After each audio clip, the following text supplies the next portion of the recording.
This is another example of why I don't like to buy vintage fishing reels off of online auctions.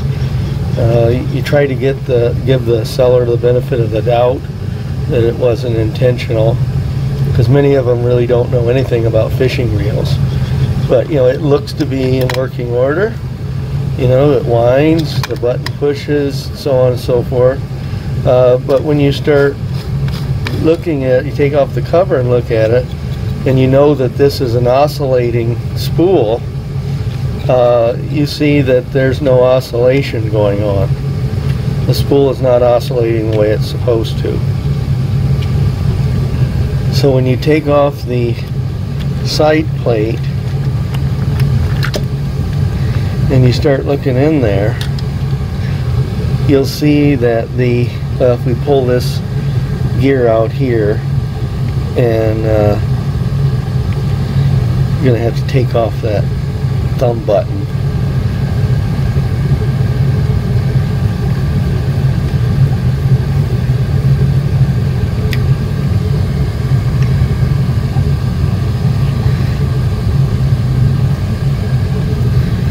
You can see that the actuator lever here the knob is broken off.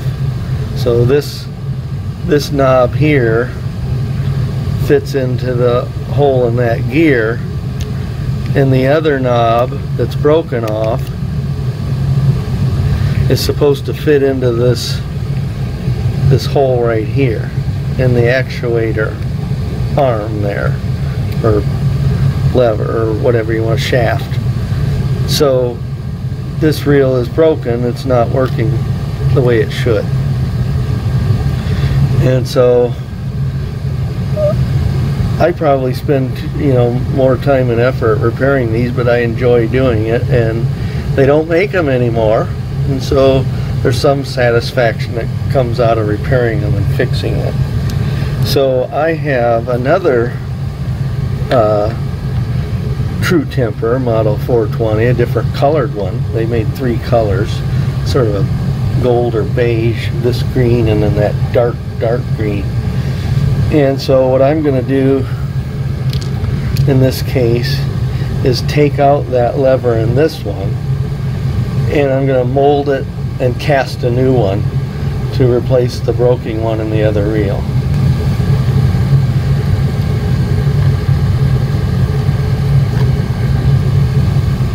So this one I've already done a service video on.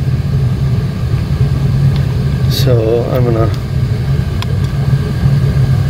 pull out that gear, take off the thumb button,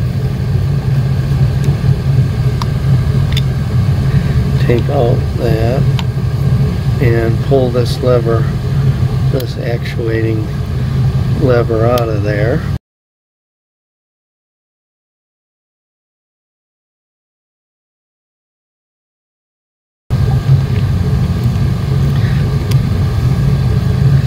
And if you start comparing those two, you can see that they had, you know, it was in backwards anyway. The long shaft is supposed to go into the gear, and the short little knob on there is what I think what goes into the, now I'm not quite sure. I had this in with the long post going into the gear, and the short post going into the shaft that runs the spool. But I'm going to have to cast this new part and replace the old part. Okay, so here's the unbroken part from the one reel, and then this one here is the broken part. It's really, quite frankly, it looks like to be broken, and I guess only one post is broken. But I'm going to lay this, and presumably this sinks even though it's nylon. I'm going to lay that in the bottom of that tray, and what I have here is a 2-part, well, it's by volume, so it's 90% silicone rubber and then 10% by weight of a activating liquid, and I'm going to pour that over the part, and hopefully it stays sunken rather than floating up. And what will happen is when I pull this mold out, then the flat smooth side of that part will, when I flip that mold over, will be facing up, and then I can fill that with whatever casting medium I'm going to use. I'm going to try to use JB Weld. I do have a casting medium that you mix together that sets up really quickly, that creates a plastic-like material, but for small parts it really doesn't. It's too flexible. It really only works for bigger parts. You know, small parts, it'd be too flexible, and I don't think would work very well. But one way or the other, whether it be with 2-part epoxy or with JB Weld, I will cast this part. And this mold making medium, this silicone mold making medium, is available. I get it from Alumilite Corporation, and so I will leave a link in the description if you want to order some of this stuff. It's somewhat expensive, but if you have reason to mold and cast things, it's worth having around. And again, you can buy the casting media as well, but in this particular case, with such a small part, I'm going to need something that sets up a little harder and is less flexible than the typical casting medium that they sell. So this, you know, if you follow the instructions and you do 90% silicone rubber and 10% by weight of the activator, it can take up to, you know, 18 hours to set up. But if you add a little bit more of the activator, you can speed that up significantly, even into a matter of 6 hours or something like that. So I have a little bit more activator in this, but hopefully once that's set up, we'll have a reasonably good mold in which to cast our part. Okay, so the mold has had an opportunity to set up, and we're now ready to take it out and see what we've got. So there you can see the back side of the part, and I'm gonna remove a window on top of it so we can add the casting medium, and to get the part out, of course. And the nice thing about this silicone rubber is it's very firm and yet flexible, so you can easily get the part out, and there it is. And so now I'm going to maybe try a couple different casting media. I may try the Alumilite 2-part plastic resin, maybe with some reinforcement in there, and then I'm going to try to warm up some JB Weld to make it a little less viscous. I'd really prefer to make this out of JB Weld, but you're going to have to get it down in those holes for those posts, and it's so viscous, you know, when the air bubbles in there and stuff. So we'll see what happens. So I've got the 2-part epoxy in there, which I'm going to try first before the JB Weld, making sure I've got it down into the pegs, the peg holes, and make sure to poke down in there, make sure there's no air bubbles. And then I've got a piece of a nail in there, which would hopefully give it some support. But I've heated this mold because the reaction is in part based on the heat generated by the chemicals when you mix them together. And when you're using very small volumes, there's hardly enough heat produced to really make the reaction go.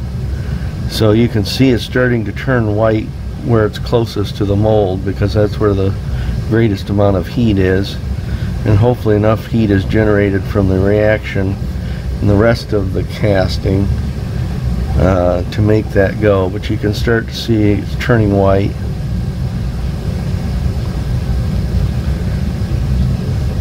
And so we'll let that continue to solidify and cool, and pop it out and see what it looks like. And then I'll try one with JB Weld, see which one's going to be more durable. Okay, I've let this set up for a little bit, and it's still a little warm, but I like to take them out when they're still warm, because then it's a little easier to clean off the flashing. But there you can see what it looks like. It looks like I had a bit of an air bubble on that long piece. So we can pour another one or try the JB Weld, but I just wanted to see how durable this thing was going to be. We can clean off the flashing with a X-Acto knife, or whatever you call that extra stuff.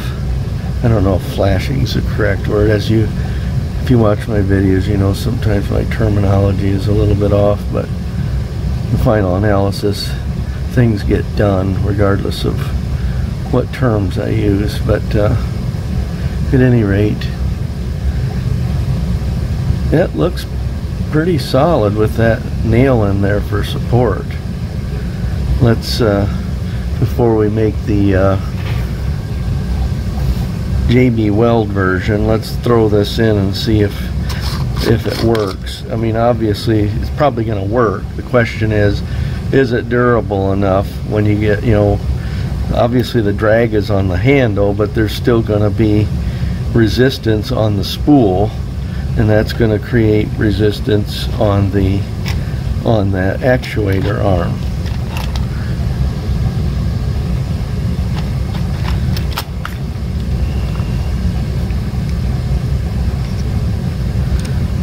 But that post isn't as long as it should be because we got an air bubble down in there. I've got to avoid that next time. Turns out the long shaft goes into the oscillating shaft, and the short goes into the short post goes into the actuator arm. Now, I may have made that a little too thick. You don't want that running into I may have to grind a little off the back side of that, because you don't want that rubbing on the pinion gear shaft.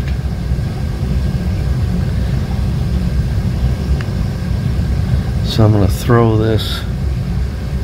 Oops, I think, no, that can go in now. Throw that button back on there.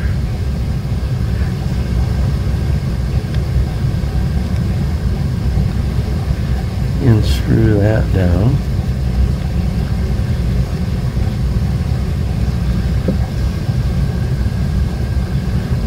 Yeah, and it's binding up a bit because that backside's too fat. So I'm going to have to carve off a little off that backside.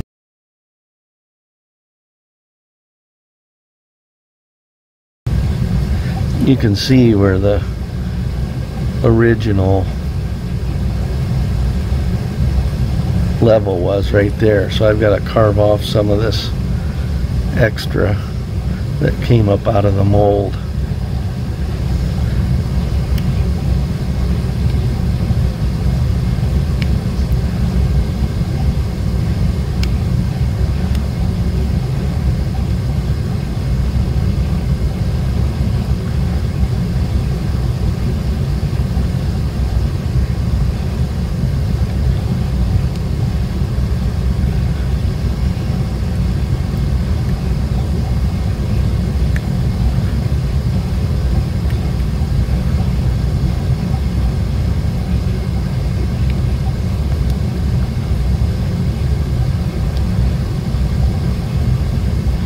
Let's try that.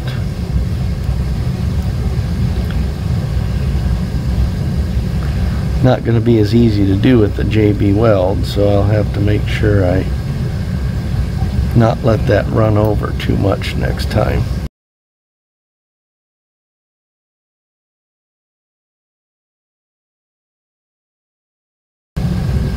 There. Now you can see that it isn't, the part is working, but I'm not confident how durable that particular material is. So I'm going to try, before I let it go with that, I'm going to try using the JB weld just to make a stronger part. But it's working now.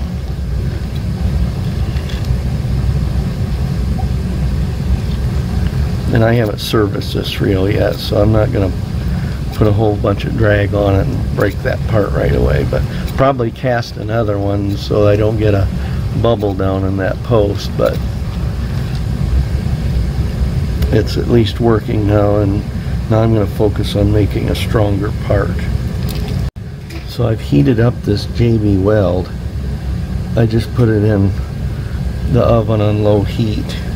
It's almost too hot to touch the tubes.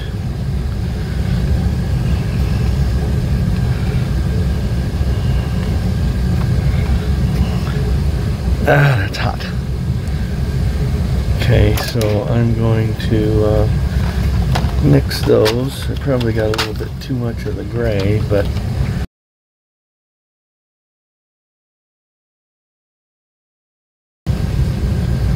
that should be pretty fluid, such that I can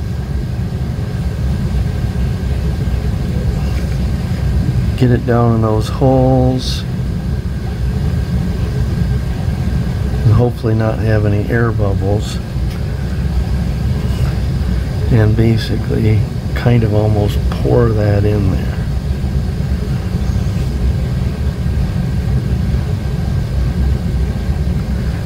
And then again, remembering that we don't want that too fat. So just scrape off that top part. Don't want too much off of there. It's starting to harden already, but it's going to take a while to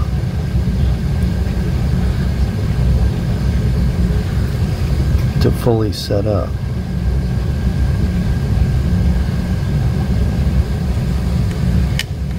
And I just pray that there are no bubbles down in that, and where those posts are.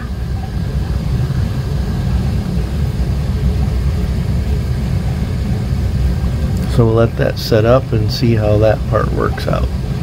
As you saw, I tried the JB weld, and in the first attempt I got an air bubble in the part where the peg on the thing is, on both of them it looks like. And so that's not going to work because those snapped right off. So I tried it again, and I kind of pressed and pulled on the mold and tried to squeeze out any air bubbles, and by God, I got a successful cast in that silicone rubber using the JB weld. This part still, the JB weld surprisingly still has a little bit of flex to it. So I don't think there's much pressure in that direction. All the pressure is going to be sort of pulling on it like that.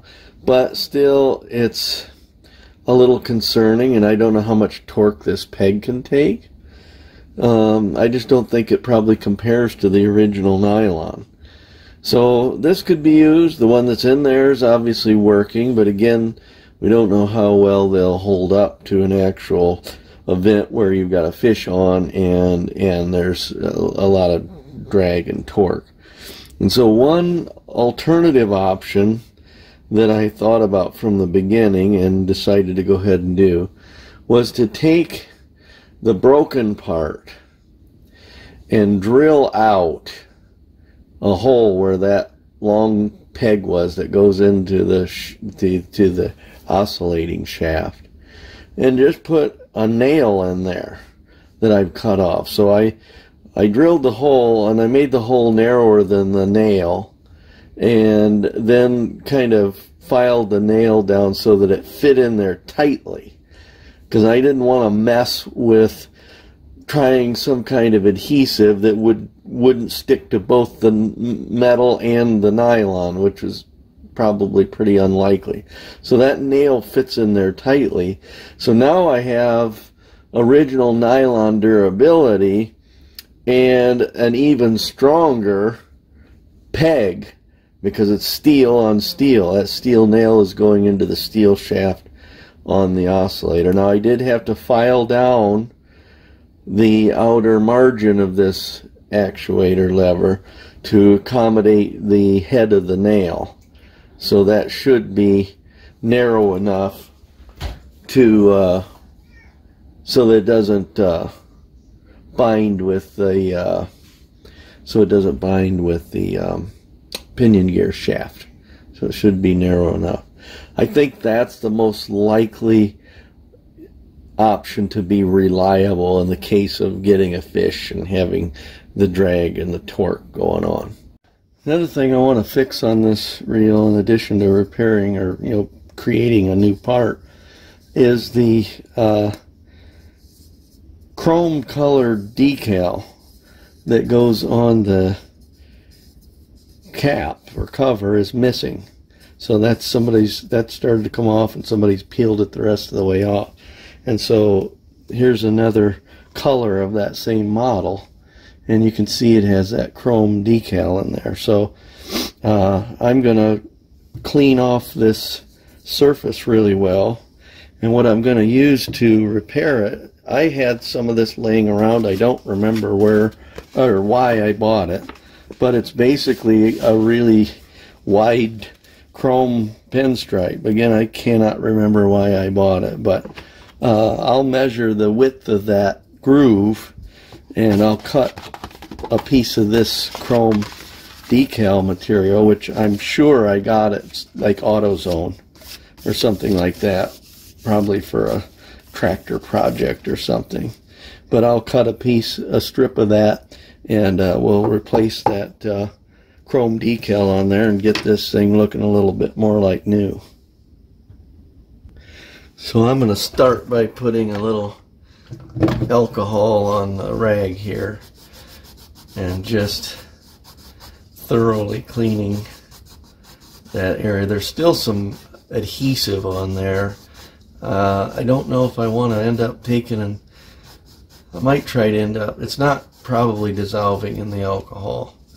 So I don't know if I want to try to dig that out of there or not. I might take a razor blade in there, because you're not going to, as long as you don't leave any deep grooves, you're not going to see any scrape marks once the adhesive material is added on. But I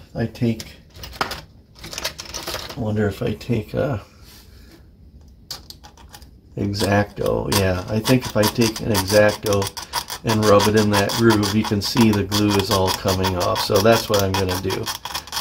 Scrape all that glue out of that groove. You can see it, that's all come off where I've scraped. You can see the dust there. So I'll get that glue out of there before I add the new chrome tape.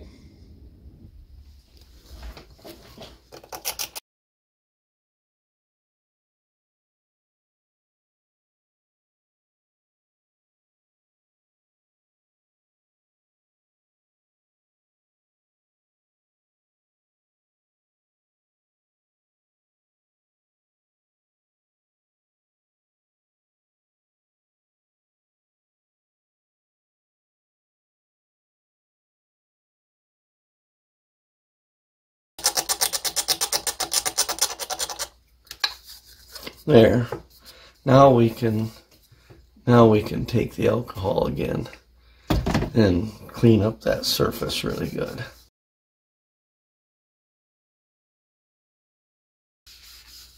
And this is one of those reels that the color is molded in. So this is one of those plastic covers where all of these little imperfections and scuffs and so on that has dulled the surface of this could be, and maybe I'll do it, take that automotive buffing, rubbing compound and buffing compounds, and we should be able to get that really more of a mirror-like finish. It won't take out some of the major scuffs, but it'll improve the luster of that cap significantly. But at any rate, let's get the new piece of chrome decal on there.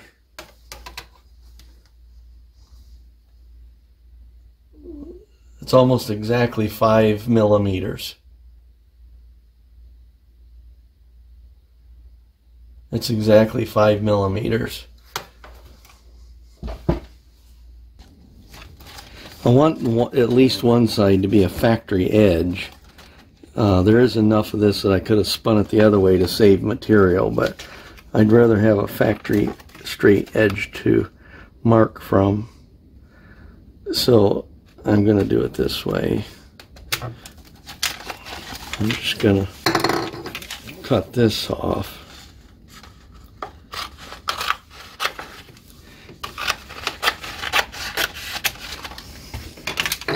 And then this will be the factory edge that I measure from to get the right width.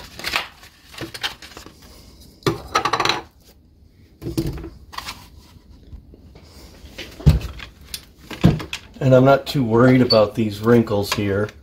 That's just because I've flattened it out. Those will spread out pretty easily once I peel it off the backing.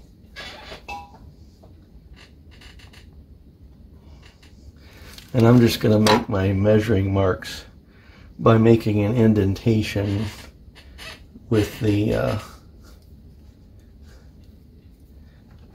X-Acto rather than trying to use a pencil or a marker, because this will be a much more precise mark.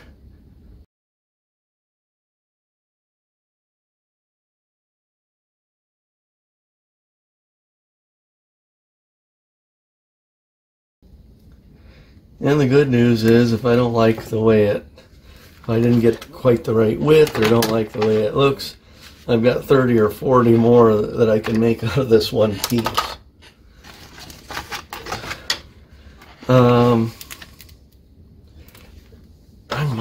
I was going to cut that with scissors, but I bet you I could get it even more precise. And I don't even need to probably cut through the backing entirely, but I might be able to get it more precise by simply this isn't a brand new X-Acto blade, so I don't know, but I might be able to just do it with the X-Acto, at least get through the decal part.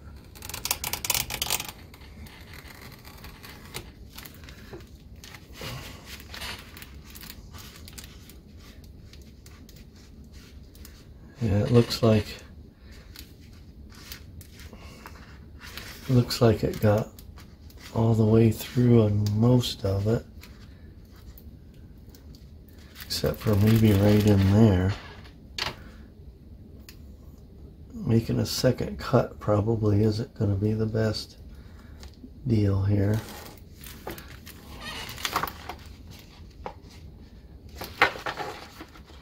Well, if we mess this one up, we'll have learned something anyway. Well, the problem is we want to use factory edges, so I'd rather not have to measure from my cut mark. And this is what I was concerned about. If you have an area that didn't get fully cut, and then you're going to be tearing it.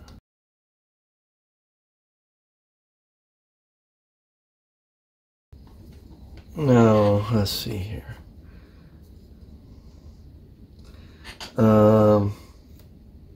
I really want to know how I'm going to use this reel, but I want to know where the bottom of it is, because I want the seam to be on the bottom where you can't see it. So I'm going to tighten this down to about where it's tight, and then I'm just going to make a little mark on the very bottom, so that's where my seam ends up.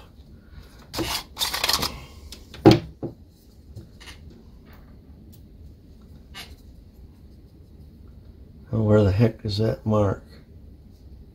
There it is. I think I made that just a little too fat. It's just a little bit too fat. So I'm going to throw that piece away, cut a new one. I'll make it, maybe I'll make this one 4 millimeters.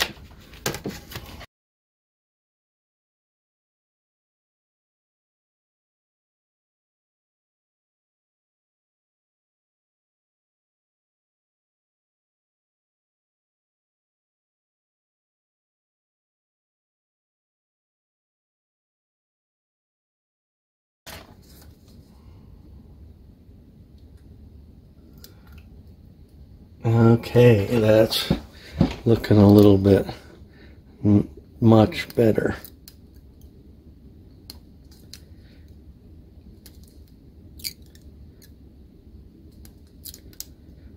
I want it tight, but I don't want it too tight, because then you have some stress on the thing, such that if it begins to shrink under different temperatures, it's going to want to pull away and broaden that seam.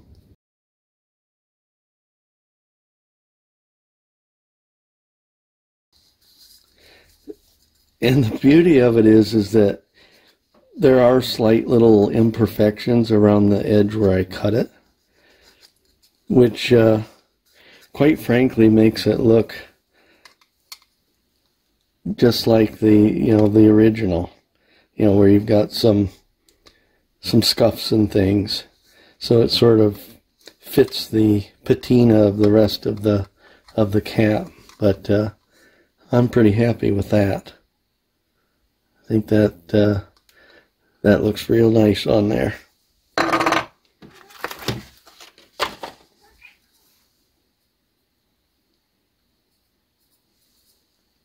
So let's go ahead and get started on the service of this thing.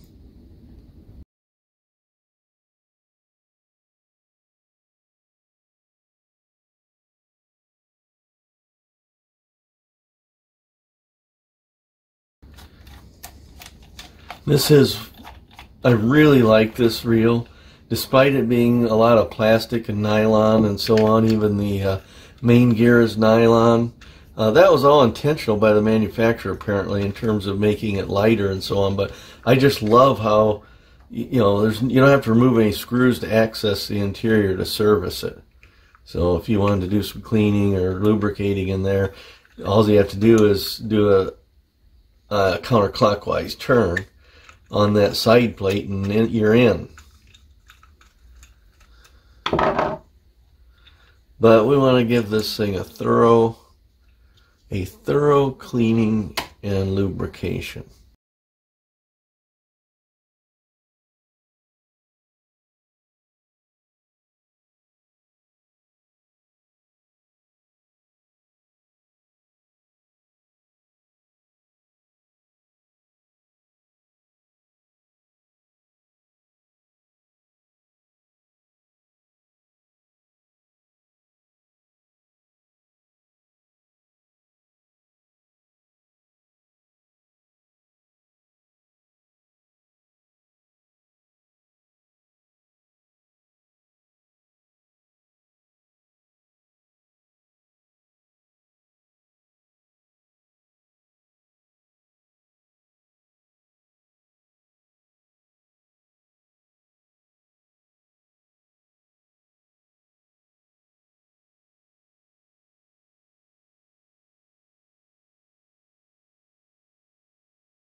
Okay, there you have it. Most of the parts are disassembled and in the parts tray, and so off to the sink for some cleaning and scrubbing, so on and so forth. And we'll be right back just like that. So let's start thinking about putting this together. But one thing I noticed while I was cleaning is, you see that right there? That's a like a major cut in the spinner head from the line. And there's an associated, not nearly as bad, maybe not even worth dealing with. Hopefully you can see it there, but there's a slight cut in the pickup pin, but it's you can't really catch it on your thumb. So I may try to hit it a little bit, but I'm definitely going to hit that. I mean, that is one of the deeper line cuts I've ever seen.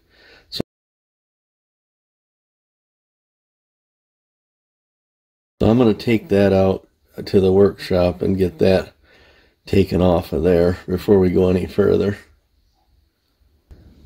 Forgot I had my Dremel tool in here, so I'll try this. That's what I prefer anyway.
And so there you have it, a repaired and aesthetically restored